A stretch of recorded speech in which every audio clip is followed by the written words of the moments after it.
Hey, what's up, guys?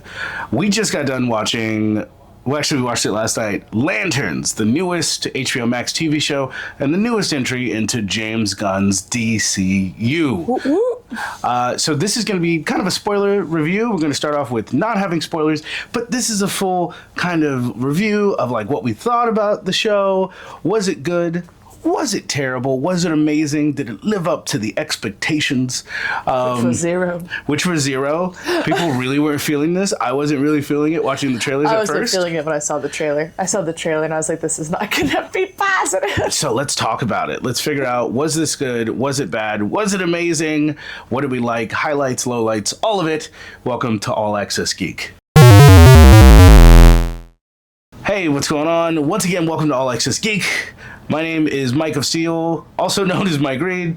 And I'm JC the Cryptid. And let's just get into it. Let's just start with, what were your expectations? We kind of gave it a little bit in the intro. Like, what were your expectations going into after watching the trailer and stuff? Nothing. My expectations were zero for this. I was expecting nothing. As someone who has read the comics, seen a lot of the cartoons, almost all of the cartoon movies, I would say that like I know enough to be like I'm a casual Green viewer fan. Green viewer. I'm a casual Green Lanterns viewer, I would say, and I was disappointed, I think, in the trailer, and I was just a casual viewer. I was just kind of like, isn't it supposed to be like in space and like really technicolored and like vivid? Isn't that like very, what we see of the Green Lanterns in the Superman movie where Guy Gardner is very like bright and vivid and kind of hokey.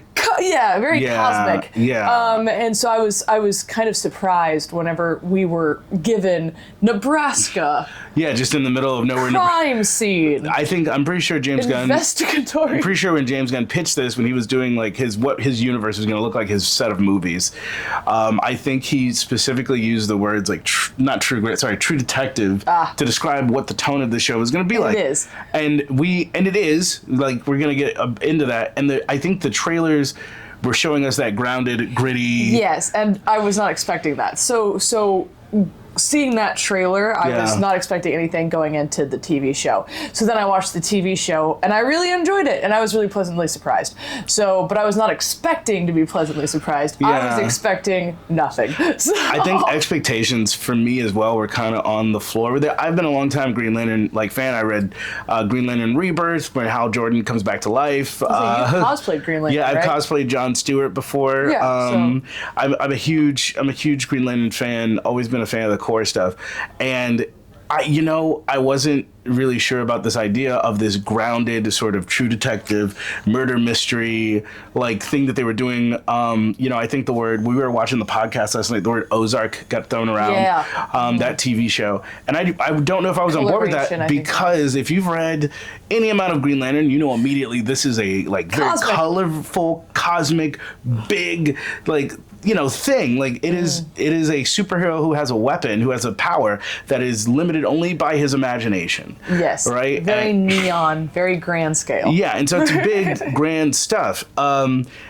this takes it really, this takes it down. This tones it, all that to really your daily life, grandiose stuff, and they take it down to like a police, buddy cop procedural. Yes, which is interesting, and it works. Like it shouldn't. It shouldn't work. It's a fun concept. It really, really should not work, but it works so well. And I think a big part of like what I liked in episode 1 was the dynamic between Hal and John, Hal Jordan and John Stewart, which is very Training Day. Like if anyone's ever seen that movie, Training Day, it's very like old guy who doesn't want to give up, being like the cool like ring slinging dude who does the job, like who is the superhero Green Lantern, and he has to train basically his replacement, and there's just a lot of tension between the two of them based around that. Yeah. And so I guess how dare you want to replace me / say I might die one day. Yeah, basically, like the way it's spoilers. I'm invincible. Spoilers. Basically, it's like if Hal Jordan never dies, right? He's training his replacement for something happens to Hal, then the ring goes to John, and that's the way that they're doing it in this. And it's a little different than I think I've seen it done in the comics, where it's almost like I think he uses the word in the episode like almost like an interview. Almost like an interview, which is interesting considering like the cosmic scale of the Green Lantern. Yeah. It's kind of just like the ring chose you. Welcome, you've been drafted into an intergalactic like war. Congratulations. And that's the way the ring usually does. But in this, it's kind of like I guess he sat down, interviewed for being a Green Lantern, and then he does it. So it opens with it. It seems like this series is gonna be dealing with 3 different points in time. It's gonna be 1996. Yeah. 2016 and then 2026 is the 3 different time jumps that we experience, or the 3 different timelines we're going to be doing in the series. And so it looks like we're going to be spending serious chunks in each section of time. Yeah, and that's how they're going to tell the story. But the main amount of the storyline, I think, is going to take place in 2026. Oh, yeah. And it very much starts off with the show actually starts off looking at a young Jon Stewart who has what can only be described as an abusive father. Essentially it seems like he's training him to be fearless he's a child who I guess wants to grow up and is like enamored with Hal Jordan Green Lantern. Yeah. And I guess his dad is like hell-bent on making him a Green Lantern or training him to be fearless or something like that. It's not really explained. There's one shot in a trailer that I saw where he's holding up basically the comic accurate version of the Jon Stewart suit to his dad. And I don't know how it's going to work out. I don't know if it's like the idea that he's going to be able to train to be a Green Lantern, but I'm not sure about that. But it opens with, his dad shooting an apple on top of his head, asking him, like, are you afraid?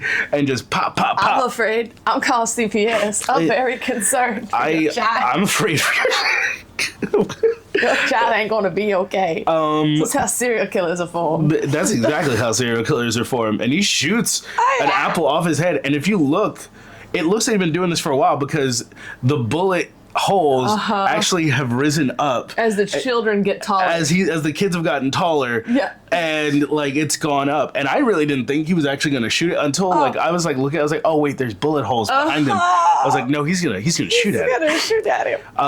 Another thing that's different than this is Hal has no secret identity. Yeah, which is interesting. So every single person knows who he is all the time. Yeah, they actually open in 1996 with a TV interviewing Hal without the mask, and I guess it's him coming out. I guess he's been a hero for a couple years, a superhero with a mask and everything. And in this, he is coming out on this TV interview talking about his background, his history, how he's a test pilot. Yeah, he's a test pilot. And sort of just like exposing himself as like, hey, what's going on? I'm Hal Jordan. This is, who I am. I'm just a regular guy, and I happen to have this cosmic thing, and I've been tasked to basically be a peacekeeper and a guardian for this sector of space. Congratulations. Which happens to be where Earth is. And so that was interesting. That was interesting. That was an interesting concept, which is different because if you know the comic books, Hal Jordan always rocks the domino mask. Yes, very thin. Yeah, he rocks a domino mask that comes to the point. And to quote the original that Green Lantern movie we don't talk about, you didn't think I'd recognize you if I didn't see your cheekbones? Oh my God, Hal! How did you know it was me? What do you mean? I've known you my whole life. I've seen you naked. You don't think I would recognize you because I can't see your cheekbones? Which is very different, but I guess he's out and proud. And a weird thing that they do in this series too, it seems that like the government, he is kind of like works with the government if it has to do with extraterrestrial stuff. It's kind of like a Men in Black thing. Yeah, it's kind of like he's like their liaison. Yeah, for anything extraterrestrially. Yeah, which was weird and different. So he's like a kind of government sanctioned in some way. Like sort of, yeah. He shows up in, as the series gets going, and you realize that like Hal kind of is just giving Jon Stewart shit for being a new guy and also trying to take his job. that they end up going to in the middle of nowhere, Nebraska, the small town where a mass shooting has happened. Yep. And how suspects it's alien. For reasons that he explains in the series, he thinks it's alien because it's actually like right outside of this town, like I think like 20 miles or however many miles outside of the town, which is where he was pulled from to basically to meet Abin Sur. If you know about, he gets pulled to go to the crash site where Abin Sur, who's a Green Lantern of that sector, who was the Guardian of that sector, who crash lands and dies, and then that's where he gets the ring. So it happened right outside this town. So he always kind of keeps an ear out for any weird stuff that happens in the town, and so he shows up to this mass shooting, and they have kind of with the local sheriff, who's an amazing actress. I love her. Oh yeah, she's fantastic. I can't remember what her name was. Oh, damn. Yeah, I can't remember either, but amazing actress. And kind of they have like a jurisdiction pissing match, which is like a trope of police procedurals or like anything you've seen of like cop stuff. Yeah. It's like, whose jurisdiction is this? This ain't your jurisdiction. It's my jurisdiction. Oh yeah, it's my jurisdiction over here. And so there's this weird kind of like pissing match for a minute with the local sheriff about like who can be there. But the cops like let Jon Stewart in when he finally gets there. They allow them into so clearly they understand that they are sanctioned in some way. They just don't want them interfering with their investigation. Yeah. So like they are allowed onto the crime scene. So I mean so we do see that local police departments do treat them as a government entity. They just won't give them jurisdiction over like this crash, over the site. So and but they do let them onto the crime scene, which is honestly a lot. Yeah, it's a lot. Considering I'm like, I would have treated them like they were just normal people. I mean, usually, get the fuck off my set. I mean, usually it's like it felt very like when Batman shows up to a crime scene, they were just all like, all right, let him in. And so it was like that. Another thing to mention I mentioned that Hal Jordan doesn't wear the mask anymore. They kind of make it a point in the series to mention that he also doesn't wear his Green Lantern suit anymore. Yeah. He kind of flies around and if folks are like coming up to him asking him for autographs and be like, "Look, that's the suit," and he just kind of like slums around. It's uncomfortable. He's just like, I don't like wearing I hate it. He gives us the reason why, but you can watch the series for that. But like he doesn't really wear it anymore, and folks are like, "But that's the suit." And he's like, "Fuck the suit." The suit costs too much money to render onto my body. So he shows up just like a regular dude, who very much looks hungover all the time. The entire episode, Hal Jordan looks like he's hungover. Shit-faced. Like they pulled him out of the back of an alley after a night of drinking. Oh yeah, it's terrible. But it's everything about it is very the police procedural. It goes through all the same tropes of a police procedural, it goes through all the same tropes of a buddy cop thing, and it really does work because of the characters' interactions. Yes. Like there's times where you're kind of like, well, how does this work? I'm not really sure. Whatever. But you're kind of just like watching them play. Yeah, they're having a fun time on screen, and that's the best part about it. What else was it? So as everything goes on, he believes that this mass shooting is somehow alien related, and they give reasons for why he thinks that throughout the series, throughout the episode. And it all kind of cumulates to him basically getting arrested after. Here's one thing that was weird. He gets arrested in a bar fight. The bar fight comes. Oh, that bar fight was hilarious. He gets his ass whooped while Jon Stewart is flirting with a girl at the bar, and in the background they're flirting, and in the background it's them like it's like Hal Jordan getting the shit kicked out of him. And he started the bar fight specifically to end up getting arrested. But one of the things that like Hal says early on in the series when someone is early on in the episode when someone's trying to escape, he says like when to use the ring and how to use the ring is the whole job. Like you shouldn't use it all the time. You shouldn't just use it all the time, which is a writing choice, and the writers made that choice. They talked about it in the podcast afterwards that like, if he just has this thing, this MacGuffin that can just solve any problem, then there's not a show. Yeah. Basically, but so he just can't use it willy nilly. It's like a cop gun. They're only allowed the way cops should use their guns. It's not the way they actually use their guns. In theory. And so. They're like, he should only use it in emergencies, but then they totally undercut that immediately by having him use it as a bottle opener. Yeah, he used it. Well, he used it first to counterfeit money to put into a jukebox, and then he uses counterfeit money to buy drinks and then he uses it to open. Does he use a counterfeit dollar Yes. to buy drink? The counterfeit. Yes. He uses the ring to make a. That's in the trailer. Yeah. He uses the dollar, and so I get what the writers were saying. That makes sense. But Hal's just kind of using it it a bottle opener for whatever. Yeah. he's Later not on, he uses it as a bottle using it opener. to be- yeah, and then Jon Stewart uses it to light a cigarette. So I don't even want to. Yeah, while he's getting it on. Yeah, I don't want to hear them being like, they only use it in times of excellent justice. So you're like, no, they use it to get laid or to be cool. Otherwise, they don't. Or to pay your tab. Or to pay. Because I guess, like, and that's another thing is, like, this feels very much like a job that this feels like a job and everything that, like, he clocks into being a Green Lantern. Trucker. But, like, Space Trucker Cup. I don't understand how that works, like, because Hal Jordan in the comic books always had to, like, be a pilot. He was still, like, I think, active military. He was still active Air Force. And he still had to have, like, jobs, like, to be able to, like, pay his rent and do stuff like that on top of being, like, but in this, it just seems like just Green Lantern, that's his job. And it's treated kind of like a real professional job. No one else does this job but me. Yeah, which I'm excited to see how they get into the more fantastical cosmic aspects, because I think the writers described that it will get bigger. It is gonna it is gonna get cosmic. It will become cosmic. It's gonna be grounded first. Yeah, but I think just the grounded tone, the music, it does all give of it that something. really I thought it was works. solid. It also really shows that someone really did drop the ball on Supergirl, because this is fantastic. So Supergirl was rough. This is like that's why I think a lot of people. This is good, which to me just means that someone just really fucked up. I would go so far as to say that Lanterns is great. Oh yeah, Lanterns.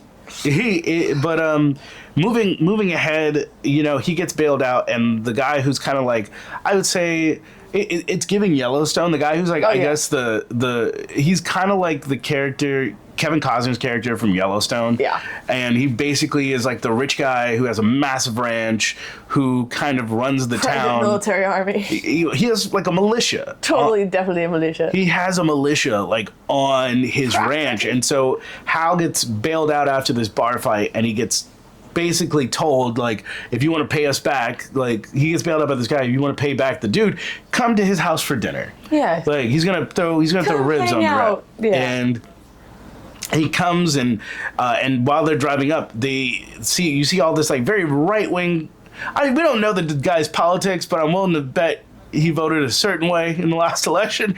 And there's like militia of folks with guns running drills on this ranch. They got like tac vests. They look like a certain immigration enforcement group. And they're running all these drills, and you learn that this guy kind of knows everything going on in the town. Oh, yeah. Everyone in this. First of all, I just want to say everybody in this episode, everybody is acting. Everyone is doing a great mother-loving job. Everyone's doing a great fucking acting. job. No one's doing a paycheck. Everyone genuinely feels like everyone's showing up. Character versus and watching their they all have a character. They're all interacting in a way that is interesting. There's not a scene that is not interesting. They're all in the same movie, which is interesting because sometimes you watch movies and the some people are acting in different movies. Someone's acting in a comedy, and some people are acting in a noir, or an opera, and you're like, I don't know what's happening. So I just want to say that going forward. But they meet the dude, and this is what I really like, and I kind of told you last night. This is what I think the series is going to be touching on. I believe, right, that any superhero media should kind of be like a mirror to society's ills. It should hold up a mirror, like, what are our values? It should hold up our values to our face and say, do we agree with these things? And talk about things in our everyday. Like, what did Stan Lee say? Marvel is like the world outside our window. Marvel does a great job of it. DC used to do a really great job of it. I think Superman was a great job of pointing out things that are happening like in our news cycle and confronting us, the viewers, with these things and saying like, hey, do you agree with these things? And excuse me. And it seems like with Green Lantern and what this guy was touching on and why he wanted to meet Hal was talking about aliens and colonization and like protecting the land that you are, and like, it was giving borders. There's a lot of dog whistles happening. It was giving MAGA, and it was very much serving. It was very much protecting our land from aliens. Like, this serving nationalism. which felt very much coded like we were all talking about immigration, like, and some of the immigration things that we've seen in the news, and the harshness of how immigration enforcement has basically been stepping all over a lot of our civil liberties. And so he was giving that, and every time that he was saying aliens, felt like he was talking about a specific kind of illegal aliens. So it felt very specific. So he wanted to, it seems like he wanted to meet with Hal Jordan to kind of, I guess, talk about that, compare notes, and figure out if there is some sort of extraterrestrial threat coming to his town, and because him and his militia will be ready for it. But it was given damn aliens. It was given that. It was given very much like, you know, we'll deal with these illegals. These aliens. It's because they got green skin. You know what I meant. Which I think is great, as a great character, Hal Jordan, who is a law enforcement, character, a superhero who is a law enforcement character to the cosmos. They are space cops. They're space cops. They keep saying space cops in the series, which I'm like, oh great. It felt like the exact conversations I've had with my friends over the years about Green Lantern. They're space cops. Let's not pretend. And so that's what it's giving. And I looked at you, I was like, I think the series is very much going to be about talking about immigration, talking about immigration enforcement, talking about the word colonization got thrown around a bit in the episode. So to me, that is good use of the medium of superhero storytelling. We should be talking about things that are happening in our news cycle, that's happening in our world, and how would superheroes confront it, and do those values, like what these values match up with our own values. So I think it's going to be. I'm very excited about the series going forward. I'm super excited to see the second episode. Like, I'm actually excited for it. And it does touch on the real world politics. Like I said, the main plot chunk of our story is going to take place in 2016. It looks like the main chunk of the story, and Hal interrogates an alien. Oh yeah. And so they touch on politics a little bit. We don't know it's an alien yet, and Hal's trying to prove to everybody, no, this is an alien. This is an extraterrestrial threat. I know this is extra. Everyone's looking at Hal like, all right, okay, old drunk guy, it's extraterrestrial threat. He's like, fuck you guys. I'm the only one who's had this job for the last 30 fucking years. What do you mean? You would know an extraterrestrial threat if it bit you in the ass. So I'm having, you would know an extra threat if it bit you in the ass. I'm telling you, this is extra. And everyone's like, this just looks like a regular ass mass shooting. And he's like, all right. And he interrogates this guy, and he gives a line in it where he asks hey, and he asks questions to see if oh, are you really human or an alien? And the alien guy is only giving these generic, very chat GPT, very simplistic answers. Chat GPT answers. So he's getting the things right technically, but there is no human context to it. There is no real context living in the world. And Hal Jordan asks so what is your opinion on Barack Obama? Hussein Obama. And this guy who's supposed to be a rural Nebraskan is basically just Barack Obama is the president of the United States. And he's like, yeah, but I knew you were an alien. He's like, you're an alien. Basically, he's like, that's the depth of your opinion as a rural Nebraskan on Barack Hussein Obama, and that's the exact line. And I knew it. And it kind of touches on a lot of the stuff that was happening was the truther movement around that time. Was the birth? Oh yeah, show us your birth certificate. Ain't no one in rural Nebraska saying he's the president. Yeah, and so it's that's all you know is there seems to be some sort of dispute over his birth certificate, and immediately Hal was like, "Yep, see, I told you, fucking alien." I knew it. He's not nearly racist enough. Look at him. He's not a bigot. Because he was a white dude from Nebraska who wasn't a bigot. Hal was like, that guy is a fucking alien.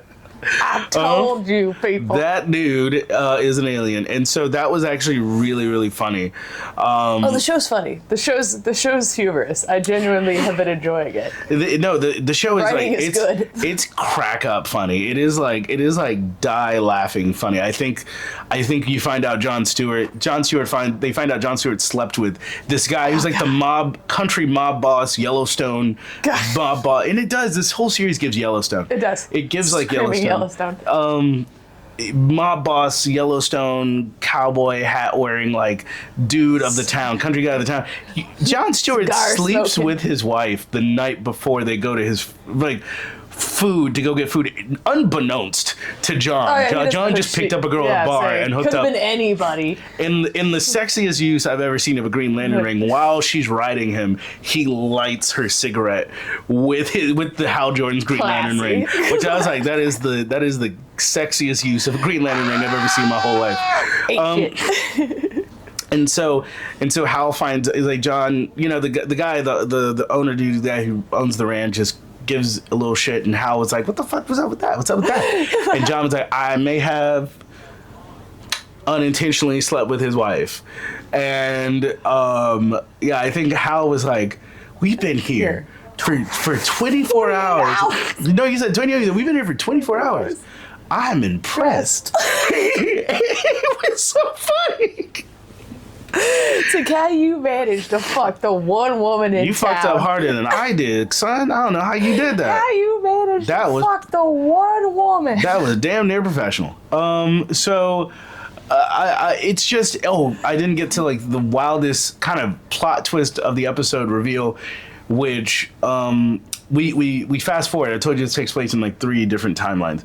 We fast forward to 2026, and we see John going back to the small town, and he meets up with the sheriff, who hasn't aged a day. Neither one of them really aged a day. All he got was a goatee, which was it's been 10 years. Has it? The goatee is reminiscent of, I'd say, Justice League Unlimited. Oh yeah. Yeah, he has like the Justice League Unlimited goatee. Yeah, I like it. I like that. Jon Stewart. That guy just has a haunting eyes. Oh yeah, he's so soft and just perfect, and he's the voice of Mufasa. I can't remember his Aaron something is his name. And I will never forget it. Next time we do this, I'll have all the names written down. I was going to say we got to write down names. And the biggest twist of the episode is, this is a big spoiler. Turn away now if you don't want to hear it. They go to the bleachers where the mass shooting happened in 2016, and Hal is there in the snow, dead, like sitting upright, and it looks like he got shot in the head, and he's missing his ring. Yeah, say no ring.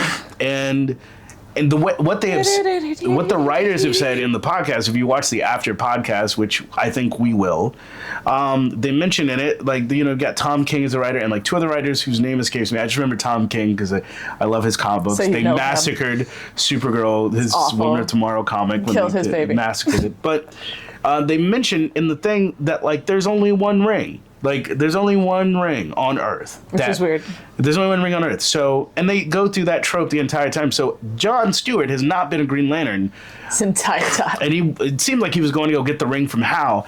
But we know in 2016, Guy Gardner has it because... 2026. Sorry, 2026. We know that in 2026, Guy Gardner has it because we just saw Superman, 2025 Superman. Or at least he had in 2025. Mm-hmm. So, we know that.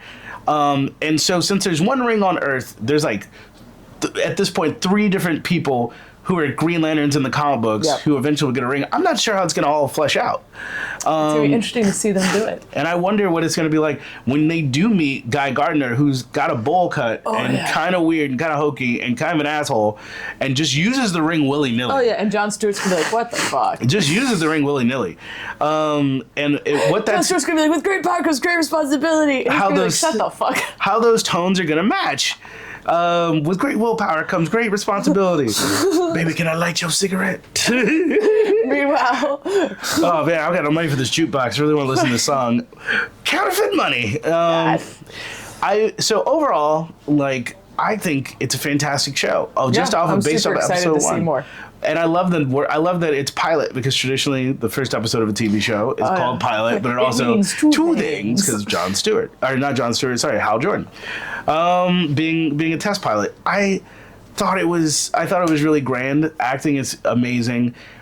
I like the cinematography. I thought it was going to be... Cinematography was good. Cinematography is amazing. It's once again grounded. Lighting. The sound was good. The audio was good. The needle drops were good. Everything seemed there's needle drops in it that are fucking amazing. Yeah, it sounds nice. It doesn't sound like someone just shoved shit into a thing. No, 110%. I enjoyed this one. I genuinely felt like this was done well. So many TV shows, I feel like, don't get done well. So this was nice to see. You can feel the chemistry between, I forget their last names, but Kyle, who plays Hal Jordan, and Aaron, who plays Jon Stewart. their chemistry on screen is the most fun thing to watch. Watching them go back and forth, and just kind of come up with stuff to irritate each other and get on each other's nerves. Having a great time on set. But also the characters like are tense with each other, but they both have, the characters still have a level of respect for each other, right? There is still, and the dynamics are fun to just watch everyone on screen and see like how they interact with each other and how the characters just kind of find themselves in whatever the scene is. There was enough sci-fi to keep me like, you know, interested as far as like me loving superhero sci-fi stuff. I was like, there's enough, it's not a lot, but it's enough to keep you interested and wondering constantly like, when are they going to use the ring? You're constantly like, when are they going to use the ring? And it feels almost a little bit like Smallville.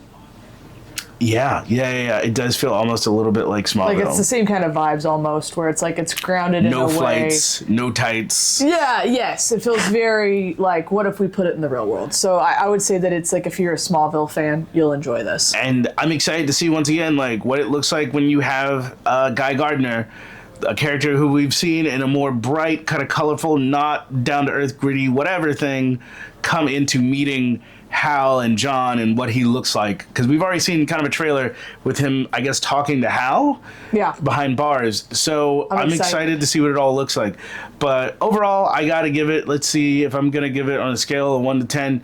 I'm going to give it like, I'd say like an 8 or a 9 out of 10. I give like an 8, solid 8. I can't wait to see more cosmic stuff. I want to see more cosmic stuff. I think that's the only downside of this is that there wasn't enough like really big Green Lantern cosmic-y stuff that I really wanted. I know they're trying to wait for, but they're gonna get to it. Like they're gonna get to it, and that's what I'm really excited about. But for a first episode, it was great, fantastic. I loved it.